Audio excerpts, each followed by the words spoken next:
Isang araw, may grupo ng mga turista ang bumisita sa isang crocodile farm. Sumakay sila ng isang floating cottage at pumesto sa gitna ng lawa para makita ng malapitan ng mga buhaya.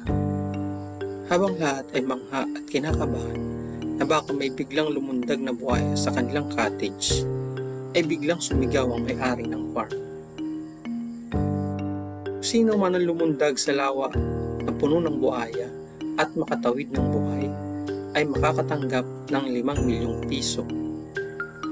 Nanahimik ang lahat. Wala ni isang umimik. Nang biglang may isang lalaki ang tumalon sa lawa. Hinabol siya ng mga gutom na buhaya. Ngunit laking swerte niya at siya ay ligtas na nakarating sa pangpang. May nanalo na, sigaw ng may-ari ng farm. At kaagad na binigay sa lalaki ang tseke na may halagang 5 milyong piso. Pagbalik ng lalaki sa kanilang hotel, sinabi niya sa kanyang asawa na, "Hindi ko talaga gustong tumalon kanina. May tumulak lang sa akin."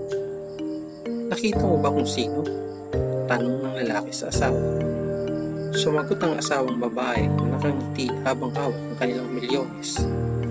"Ako ang tumulak sa iyo."